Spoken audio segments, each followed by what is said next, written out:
Bismillahirrahmanirrahim. Assalamualaikum. Yap, ini saya yang akan menceritakan sebuah kisah nyata yang pernah dialami, bahkan kalian pernah mengalaminya. Kisah ini ditulis oleh akun Muhammad Ramadan, dan saya izin mencoba menceritakan di sini agar teman-teman di rumah dapat mendengarkannya. Versi asli dari sumbernya akan saya cantumin di link deskripsi. 1, 2, 3 antara ada dan tiada. Langsung saja ke ceritanya. Ini story dari keturunan keluarga saya yang ingin menurunkan kuntilanak itu kepada keturunan keluarga kami. Pada saat saya masih berumur 8 tahun, kami sekeluarga berkunjung ke rumah nenek. Ayah, ibu, kakak perempuanku dan aku. Sesampainya kami di rumah nenek, kakek dan nenekku menyambut kami dengan senang hati. Di masa ini kami biasa-biasa saja. Kami sangat senang berkunjung ke rumah nenek. Rumah kami sangat jauh dari rumah nenek, kira-kira 300 km. Jadi, kami hanya pas hari raya saja berkunjung ke rumah nenek. Sesampainya kami di rumah nenek, kami sudah disediakan 2 kamar, satu untuk ibu dan ayahku, dan yang satu untuk kakak dan aku.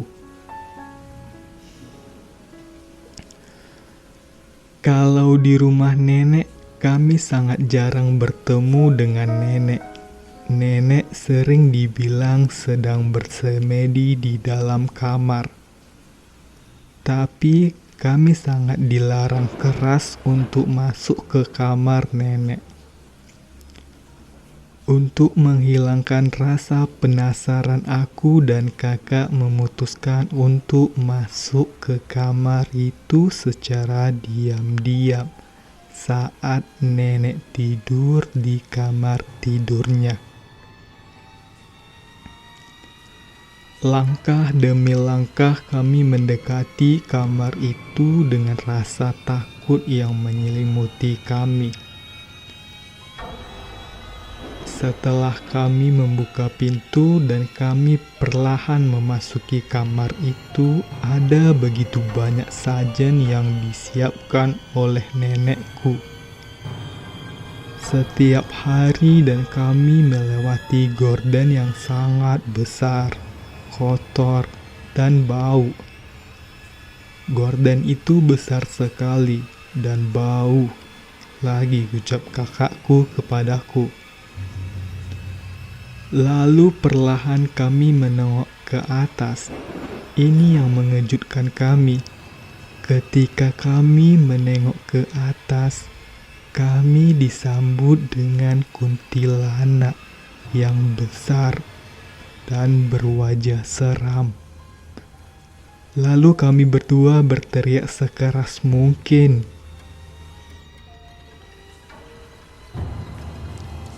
Lalu kakek, nenek, ayah, dan ibuku pun datang menghampiri kami. Lalu ayahku bertanya, "Ada apa ini kalian berteriak?" ucap ayahku dengan tegas.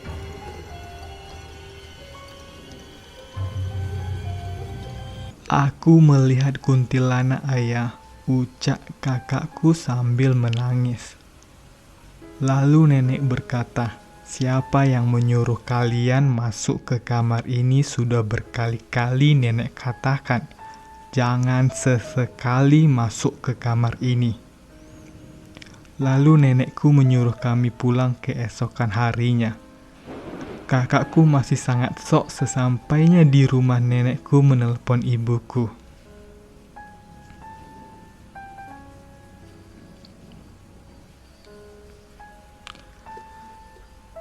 Nenek menelpon ibuku dan berkata, "Nak, setelah kejadian kemarin, kuntilanakku sudah tidak betah denganku.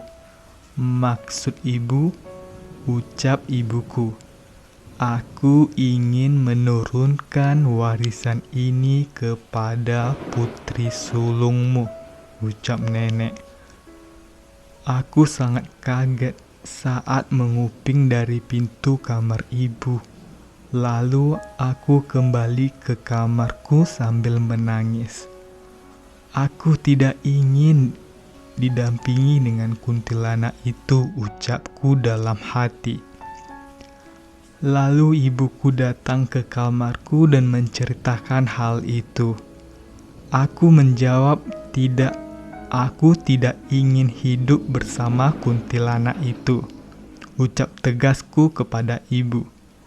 Ini harus kau terima, Andin.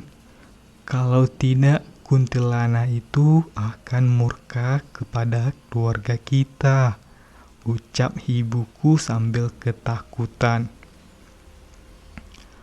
Lalu setelah ibu lelah membujukku untuk memelihara kuntilanak itu, ibu pun kembali ke kamarnya.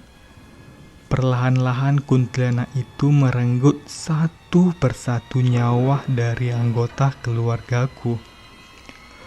Pertama, ayahku meninggal gara-gara dihantui oleh sosok kuntilanak itu. Saat jasad ayahku ditemukan, ada bekas cekikan di bagian leher dan badannya dipenuhi dengan cakaran-cakaran. Yang kedua, kakekku. Kakekku meninggal karena digantung oleh sosok kuntilanak itu di kebun saat ia ingin berkebun. Ketiga, nenekku. Nenekku meninggal di kamar yang aku ceritakan di awal tadi. Bisa disebut kamar kuntilanak itu. Kuntilanak itu sangat murka kepada nenekku karena nenekku tidak bisa membujuk aku supaya memelihara kuntilanak itu. Ada banyak cakaran di badan dan bekas cekikan di leher. Jasad nenekku ditemukan sedang bersujud. Keempat, saat kuntilanak itu ingin membunuh ibuku, aku berhasil memergokinya. Ia sedang mencekik ibuku dan ibuku hampir setengah mati.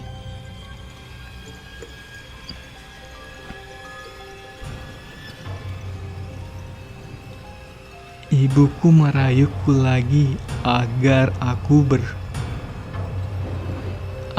aku menerima untuk memelihara kuntilanak tersebut. Aku bersikeras untuk menolaknya lagi. Lalu kuntilanak itu mencekam ibuku lebih keras lagi pada saat itu. Lalu aku menjawab, iya, aku akan senantiasa mengabdi kepadamu.